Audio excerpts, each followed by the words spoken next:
So hello guys, स्वागत है आपका मेरे चैनल पे। मैं हूँ सूरज और आज मैं एक्सप्लेन करने वाला हूँ द ओरिजिनल सीरीज़ के सीज़न 2 का एपिसोड नंबर 9। बट उससे पहले आप सबसे रिक्वेस्ट है कि अगर आप मेरे चैनल पर नए हो तो इसी तरह की और भी वीडियोस के लिए मेरे चैनल को सब्सक्राइब कर लेना, बेल आइकन को क्लिक कर देना और वीडियो को पूरा देखना ताकि आपको स्टोरी अच्छे से समझ आए। और वीडियो से रिलेटेड अगर आप मुझसे कुछ पूछना चाहते हो तो आप मुझे इंस्टाग्राम पर भी फॉलो कर सकते हो। तो अब शुरू करते हैं। तो कहानी की शुरुआत होती है और हम देखते हैं लूसीफर को, जो अमानीडेल को लॉस एंजल्स घुमा रहा होता है। तो अमानीडेल कहता है लूसीफर से कि तुम्हें मुझे ये शहर घुमाने की ज़रूरत नहीं है। तो लूसीफर कहता है कि ज़रूरत तो है, वैसे भी हमें यहीं तो रहना है हमेशा हमेशा के लिए। तो अमानीडेल कहता है कि हमें नहीं, सिर्फ तुम्हें यहाँ रहना है, तुम यहाँ रहना चाहते हो। मैं मॉम के साथ मिलकर प्लान कर रहा हूँ वापस हेवन जाने का। फिर हम एक बंदे को देखते हैं जो टूर गाइड होता है, पर उसे इस शहर के बारे में कुछ पता ही नहीं होता। तभी लूसीफर उसके पास जाता है और उससे माइक छीन लेता है और वो खुद ही सबको टूर करवाने लगता है। पर तभी वो देखता है कि अमानीडेल बस में नहीं होता और जब वो इधर उधर चेक करता है तो वो देखता है कि अमानीडेल बस से उतर चुका है और वो जा रहा है। फिर लूसीफर डॉक्टर लिंडा के पास जाता है और उससे कहता है कि मैं उसे समझ नहीं पा रहा हूँ, आखिर अमानीडेल इस शहर को पसंद क्यों नहीं कर सकता जैसे मैं करता हूँ। तो लिंडा कहती है कि किसी को भी एक अलग माहौल में ढलने में थोड़ा सा वक्त लगता है, उसे बस थोड़ा सा वक्त दो। फिर वो क्लोई के साथ एक क्राइम सीन पर जाता है जहाँ पर एक डेड बॉडी होती है और उस बॉडी को देखकर लूसीफर पहचान जाता है उसे और कहता है कि ये तो डीन कूपर है, एक बिजनेस टाइकून। रियल एस्टेट के बिजनेस में इसने काफ़ी ज़्यादा पैसे बनाए हैं, यहाँ तक कि लक्स भी इसी का था। फिर क्लोई एला से पूछती है कि क्या तुम बता सकती हो कि इसकी डेथ कैसे हुई। तो एला कहती है कि इसके दिमाग के सारे नसें फट गई हैं और इसीलिए इसकी मौत हुई, शायद इसकी वजह से। ये एक कांच का टुकड़ा है जो वाइन के बोतल का है और इसी से इसकी जान गई है। फिर क्लोई पूछती है एला से कि क्या हमें कोई फिंगरप्रिंट्स यहाँ मिला है। तो एला कहती है कि नहीं, खूनी ने सारे फिंगरप्रिंट साफ कर दिए हैं। तो क्लोई कहती है कि बोतल तोड़ने से पहले खूनी ने अपने फिंगरप्रिंट साफ नहीं किए होंगे, क्या कोई ऐसा बड़ा टुकड़ा है जिसमें उसका फिंगरप्रिंट मिल सके। तो एला कहती है नहीं, पर मैं इन सारे टुकड़ों को दोबारा से जोड़ सकती हूँ। तभी लूसीफर को मेज का मैसेज आता है कि लक्स में कोई प्रॉब्लम हो गई है और तभी वो भागता हुआ लक्स में जाता है और जब वहाँ पहुँचता है तो वो देखता है कि वहाँ बहुत सारे लोग होते हैं। वहाँ एक बंदा बैठा होता है जो लूसीफर से पूछता है कि क्या तुम ही लूसीफर हो। तो लूसीफर कहता है हाँ, मैं ही लूसीफर हूँ, और तुम कौन हो जो इस जगह को अपने बाप की जागीर समझकर यहाँ बैठे हो। तो वो बंदा कहता है कि मेरा नाम एरिक है, एरिक कूपर। तो लूसीफर कहता है ओह अच्छा, तो तुम डीन कूपर के बेटे हो। तो एरिक कहता है हाँ, मैं उनका बेटा हूँ और अब उनके मरने के बाद ये सारी जायदाद सिर्फ मेरी है। तो लूसीफर कहता है कि कल ही तुम्हारे डैड की मौत हुई और आज तुम यहाँ पर हिस्सा मांगने आ गए, वाह क्या बात है। तो एरिक कहता है कि मेरे डैड की मौत उनकी किस्मत थी। तो लूसीफर कहता है कि मेरी डील हुई थी तुम्हारे डैड से और इसीलिए उन्होंने मुझे ये जगह दी थी रहने के लिए। मुझे यकीन है कि तुम भी उस डील को कायम रखोगे। फिर लूसीफर एरिक की आंखों में देखता है और उससे पूछता है कि बताओ तुम्हें क्या चाहिए, तुम्हारी ख्वाहिश क्या है। तो एरिक कहता है कि मैं बस इतना ही चाहता हूँ कि मेरे डैड को कब्र में भी सुकून ना मिले। तो लूसीफर कहता है ओह, तो बहुत नफरत करते हो तुम अपने डैड से। मेरा भी कुछ यही हाल है, मैं भी अपने डैड से भागकर यहाँ पर आया था। आई होप कि तुम समझ सकते हो। तो एरिक कहता है एक्चुअली नहीं, और वैसे भी ये जगह मेरी है तो तुम यहाँ से चले जाओ, और अगर तुम नहीं गए तो मुझे निकलवाना भी आता है। तो लूसीफर हंसता है और कहता है कि मुझे यहाँ से निकालना तुम्हारे बस की बात नहीं है, चाहो तो दो दो हाथ कर लेते हैं। फिर मेज़ बीच में आ जाती है और वो लूसीफर को रोक देती है और कहती है कि अभी यहाँ कुछ मत करना क्योंकि यहाँ पर बहुत सारे इंसान हैं और हमारी असलियत सबके सामने आ सकती है। फिर मेज़ एरिक से कहती है कि अगर मैं तुम्हारी जगह होती तो यहाँ से चली जाती। तो एरिक कहता है हाँ मैं जा रहा हूँ, वैसे भी ये प्रॉब्लम पुलिस की है, और बोलकर वहाँ से चला जाता है। फिर मेज कहती है लूसीफर से कि मुझे लगता है कि इन सब में तुम्हारी मॉम का हाथ है, क्योंकि वो चाहते थे कि तुम उनकी हेल्प करो हेवन जाने में। तो लूसीफर कहता है कि ये तुम क्या बकवास कर रही हो, अभी थोड़ी देर पहले मैंने एरिक के डैड को मरे हुए देखा है और उनकी मौत हाथापाई में हुई है, किसी गॉडेस ने नहीं मारा उन्हें। वैसे उस एरिक ने सही कहा था, ये पुलिस की प्रॉब्लम है। और फिर वो क्लोई को कॉल करता है। फिर हम देखते हैं मेज को जो अमानीडेल के पास जाती है और उसे ये सारी बातें बताती है।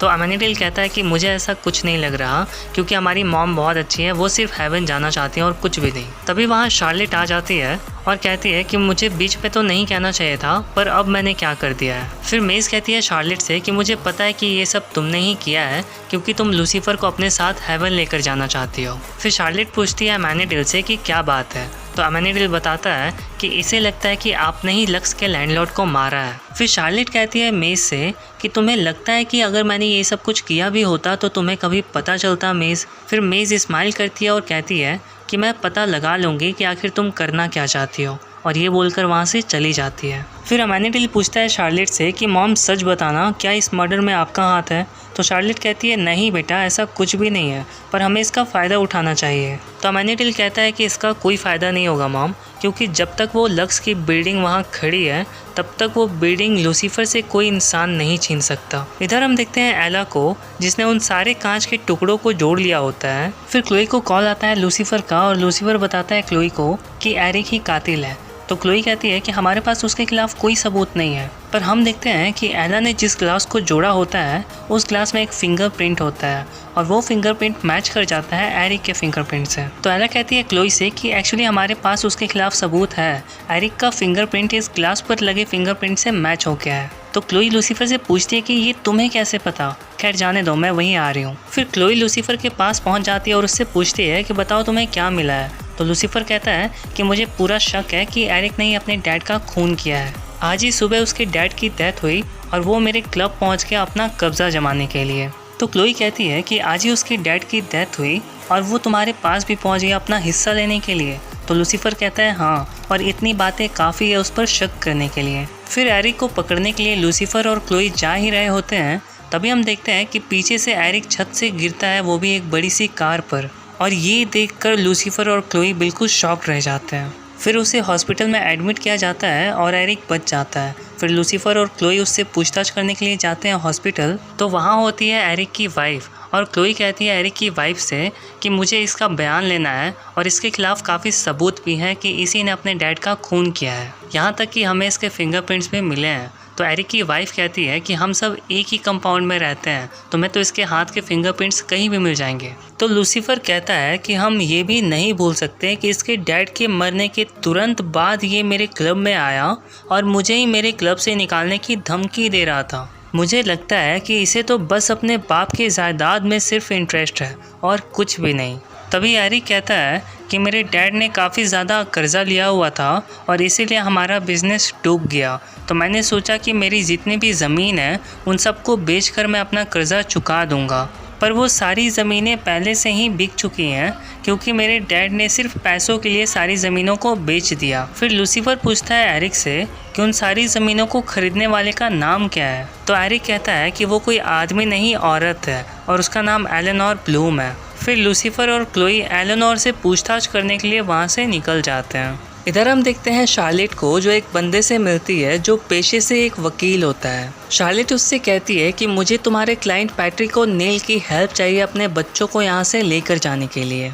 तो वो वकील कहता है कि आप भी वकील हो और मैं भी वकील हूँ, तो हम दोनों को ही पता है कि हम अपने क्लाइंट्स के बारे में दूसरों से बात नहीं कर सकते। फिर ये सब सुनकर शार्लेट को बहुत ही ज़्यादा गुस्सा आता है और वो उस वकील को उठाकर दूर फेंक देती है और हम देखते हैं कि शार्लेट के पास बहुत ही ज़्यादा पावर है और फिर वो स्माइल करती है और वहाँ से निकल जाती है। फिर लूसीफर और क्लोई जाते हैं एलेनोर से पूछताछ करने के लिए, पर एलेनोर साफ मना कर देती है और कहती है कि मैंने किसी का खून नहीं किया है, हमारे बीच बस ईगो की लड़ाई थी, मैं सिर्फ उससे आगे निकलना चाहती थी और इसीलिए मैंने उसकी सारी जगहों को खरीद लिया। मैं अब इससे ज़्यादा और कुछ नहीं बता सकती, तुम्हें और कुछ पूछना हो तो मेरे वकील से पूछना। और ये बोलकर वो जाने लगती है, तभी लूसीफर उसे रोकता है और कहता है कि एक दो सवाल तो मुझे भी पूछना ही है आपसे। फिर लूसीफर उसकी आंखों में देखता है और कहता है कि तुम्हारा दिल क्या चाहता है, तुम्हारी ख्वाहिश क्या है। तो एलेनोर कहती है कि मुझे डीन के सारे ज़मीनों को खरीदना है, मैं उसे बर्बाद होते हुए देखना चाहती थी। लूसीफर कहता है कि उसकी बनाई हुई सारी बिल्डिंगों में से एक लक्स भी है। तो एलेनोर कहती है कि मुझे सारे के सारे ज़मीन चाहिए। तो क्लोई कहती है कि एक मर्डर इन्वेस्टिगेशन किसी भी कंस्ट्रक्शन को रोक सकता है, आपको तो पता ही होगा, तो आपको जो कुछ भी पता है वो आप हमें बता दो। तो एलेनोर कहती है ठीक है, वैसे डीन के इस डील में काफ़ी ज़्यादा पैसे की बर्बादी हुई थी, बहुत सारे पैसों का तो पता भी नहीं चला, यानी काफ़ी घपला हुआ था, और ऐसा इंसान तभी करता है जब उससे ज़्यादातर पैसे छुपाने होते हैं। फिर हम देखते हैं पैट्रिक को, जिससे डैन पूछताछ कर रहा होता है और डैन कहता है कि मुझे पता है कि तुम बॉम्ब बनाते हो। तो पैट्रिक कहता है कि ये सब झूठ है, मैं तो पिज़्ज़ा डिलीवर करता हूँ। तो डैन कहता है कि मैंने तुम्हारे कोड के बारे में पता लगा लिया है। तभी हम देखते हैं कि वहाँ आ जाती है शार्लेट। फिर शार्लेट को वहाँ देखकर डैन उससे पूछता है कि तुम यहाँ पर क्या कर रही हो, तुम तो इसकी वकील भी नहीं हो। तो शार्लेट कहती है कि मुजरिम का पूरा हक होता है, वो जिसे चाहे अपना वकील बना सकता है। तो पैट्रिक कहता है डैन से कि ये मेरी वकील बन सकती है, और डैन के पास कोई रास्ता ना होने के कारण वो बिना कुछ बोले वहाँ से चला जाता है। फिर शार्लेट पूछती है पैट्रिक से कि मैंने सुना है कि तुम बॉम्ब बनाते हो। तो पैट्रिक कहता है कि हाँ, मुझ पर यही इल्ज़ाम तो लगा है। तो शार्लेट कहती है कि क्या तुमने कभी पूरी की पूरी बिल्डिंग उड़ाई है। तो पैट्रिक कहता है नहीं, पर मैं कोशिश कर सकता हूँ। तो शार्लेट कहती है कि तुम्हें मेरे लिए एक क्लब उड़ाना होगा। फिर हम देखते हैं लूसीफर को, जो लास्ट टाइम अपने क्लब में पार्टी कर रहा होता है और जी भर के ड्रिंक कर रहा होता है। तभी वहाँ शार्लेट आती है और वो बात करने लगती है अमेनिडल से और उससे बताती है कि मैं इस जगह को बॉम्ब से उड़ाने वाली हूँ। उसके बाद लूसीफर मजबूर हो जाएगा मेरे साथ हेवन जाने के लिए। पर अमेनिडल बहुत रोकता है शार्लेट को, पर शार्लेट उसकी एक नहीं सुनती और वो सीधा जाती है लूसीफर से बात करने के लिए। पर लूसीफर उसे भाव नहीं देता और वो डॉक्टर लिंडा को मिलवा देता है अपनी मॉम यानी शार्लेट से, और उसे मिलवाकर वहाँ से चला जाता है। फिर लिंडा कहती है शार्लेट से कि मुझे पता है कि आप गॉडेस हो और इस दुनिया को बनाने के लिए थैंक यू। तो शार्लेट कहती है कि तुम्हारा भी शुक्रिया मेरे बेटे का इतना ख्याल रखने के लिए। फिर क्लोई इंटेरोगेशन रूम में एक बंदे से बात कर रही होती है जिसका नाम होता है साइमन, और वो डीन के लिए काम कर रहा होता है। क्लोई उससे कहती है कि डीन ने तुम्हें जितने भी पैसे दिए थे उसका उसके पास कोई हिसाब ही नहीं है। तो साइमन कहता है पर मेरे पास तो उसका सारा हिसाब है, तो मैं तो गलत नहीं हुआ ना।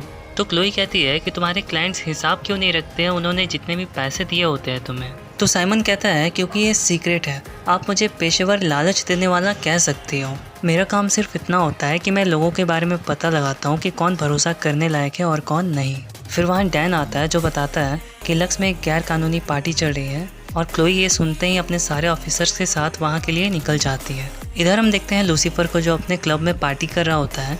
तभी वहाँ पर बहुत सारे पुलिस ऑफिसर्स आ जाते हैं और लूसीफर उन्हें पैसे देकर भेजना चाहता है, पर तभी हम देखते हैं कि वहाँ क्लोई भी आ जाती है। क्लोई कहती है उन सारे ऑफिसर से कि आप लोग यहाँ से जा सकते हैं, मैं इसे समझा दूंगी, ये मेरी बात ज़रूर मानेगा। और वो सारे ऑफिसर्स वहाँ से चले जाते हैं और हम देखते हैं कि लूसीफर का चेहरा एकदम उतर जाता है। तभी क्लोई कहती है लूसीफर से कि म्यूज़िक ऑन करो लूसीफर, पार्टी बिल्कुल बोरिंग हो रही है। और ये सुनकर लूसीफर बहुत ही ज़्यादा खुश होता है और कहता है कि इसका मतलब है कि तुम मेरे साथ हो। तो क्लोई कहती है कि ये तुम्हारा घर है लूसीफर, और मैं हमेशा से तुम्हारे साथ थी। फिर हम देखते हैं लूसीफर और क्लोई एक दूसरे के साथ डांस करते हैं और एक अच्छा टाइम स्पेंड करते हैं, और ये सब कुछ दूर से ही बैठकर देख रही होती है शार्लेट। अगले सीन में हम देखते हैं अमेनिडल को, जो शार्लेट पर नज़र रख रहा होता है। तभी वहाँ आती है मेज़, और मेज़ कहती है कि मुझे पता था कि तुम्हें भी इस पर यकीन नहीं है। तो अमेनिडल कहता है ऐसा कुछ भी नहीं है, जब मैं पहली बार धरती पर आया था तो मुझसे भी कई सारी गलतियाँ हुई थी, और मैं नहीं चाहता कि वही सारी गलतियाँ हमारी मॉम भी दोहराए।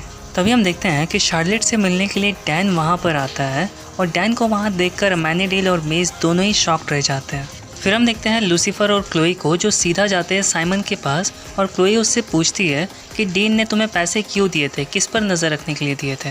क्या एरिक की होने वाली वाइफ पर नज़र रखने के लिए तुम्हें डीन ने पैसे दिए थे, क्योंकि अभी तक तो कोई नया मेंबर डीन की कंपनी में शामिल नहीं हुआ है। तो साइमन कहता है हाँ ये सच है, डीन कभी भी भरोसा नहीं कर पाया एरिक की होने वाली वाइफ पर, और उसे लगता था कि वो सिर्फ उसके बेटे के साथ पैसों के लिए है। इसीलिए डीन ने मुझे पैसे दिए थे ताकि मैं साबित कर सकूं कि वो लड़की एक गोल्ड डिगर है। मैंने अपनी तरफ से सब कुछ करके देख लिया था, पर बाद में मुझे पता चला कि वो लड़की सच में वफादार है अपने हस्बैंड के लिए। मैंने ये बात डीन को भी बताई थी, पर डीन को कोई फ़र्क ही नहीं पड़ा, क्योंकि वो उस लड़की को पसंद ही नहीं करता था, और इसीलिए उसने मुझसे कहा कि उस लड़की के खिलाफ झूठे सबूत बनाओ। तो लूसीफर कहता है कि उन झूठे सबूतों के साथ डीन हमेशा ब्लैकमेल किया करता था एरिक की वाइफ को। शायद इन्हीं सारी बातों से तंग आकर उसने डीन को मार दिया, पर इसमें सारा कसूर तुम्हारा है, तुम्हारे जैसे लोग दूसरों का घर बिगाड़ते हैं। लूसीफर उसे मारने के लिए आगे बढ़ता है, पर तभी हम देखते हैं क्लोई उसे रोक देती है और कहती है कि इसके लिए बस यही सज़ा होगी कि इसे कोई काम ही ना दे, और यही होगा इसके साथ, तुम देख लेना। जैसे ही इसकी सच्चाई सारे लोगों को पता चलेगी, इसके पास करने के लिए कोई काम नहीं होंगे। तभी हम देखते हैं लूसीफर उसे छोड़ देता है और वहाँ से चला जाता है। फिर हम देखते हैं शार्लेट को, जो डैन के साथ फ्लर्ट कर रही होती है, और डैन उसे अपनी पूरी स्टोरी सुना रहा होता है। तभी वो डैन को लेकर वहाँ से निकल जाती है, और ये सब बैठकर देख रहे होते हैं अमेनिडल और मेज़। फिर हम शार्लेट को देखते हैं जो डैन के साथ होती है और डैन से छुपकर वो पैट्रिक को कॉल करती है और उससे कहती है कि मुझे अभी बॉम्ब चाहिए, तुम लेकर तुरंत आ जाओ। इधर हम देखते हैं क्लोई और लूसीफर को जो हॉस्पिटल जाते हैं एरिक से मिलने के लिए और क्लोई एरिक से पूछती है कि क्या आपकी वाइफ बता सकती है कि आप अपने शादी के दिन कहाँ थे। तो एरिक कहता है नहीं, शायद वो मेहमानों को वेलकम करने गई थी। तभी वहाँ आ जाती है एरिक की वाइफ और एरिक की वाइफ कहती है कि आपने अभी तक इनका पीछा नहीं छोड़ा। तभी लूसीफर कहता है कि हमें इस पर शक नहीं है, हमें यकीन है कि मर्डर तुमने ही किया है। डीन ने साइमन के ज़रिए तुम्हारे खिलाफ नकली सबूत बनवाए थे और उसी से तुम्हें ब्लैकमेल कर रहा था और इसीलिए तुमने उसकी जान ले ली। ये सब सुनकर बिल्कुल शॉक्ड हो जाती है एरिक की वाइफ और एरिक कहता है कि नहीं, ये इसने नहीं किया है, ये मैंने किया है। तो क्लोई कहती है कि तुम्हें पता है ना कि अगर तुम दोनों ने जुर्म कबूल कर लिया तो तुम दोनों को सज़ा हो सकती है। तो एरिक कहता है कि हम दोनों को बस हमेशा साथ रहना है और हम देखते हैं कि उसे अरेस्ट करके ले जाया जाता है। इधर हम देखते हैं फिर लूसीफर को जो आराम से बैठा होता है अपने बार में। तभी वहाँ क्लोई आती है, वो भी लक्स के पेपर्स लेकर, और वो लूसीफर को दिखाती है और कहती है कि अब यहाँ पर कोई कंस्ट्रक्शन का काम नहीं चलेगा और इस जगह को कभी भी तोड़ा नहीं जाएगा।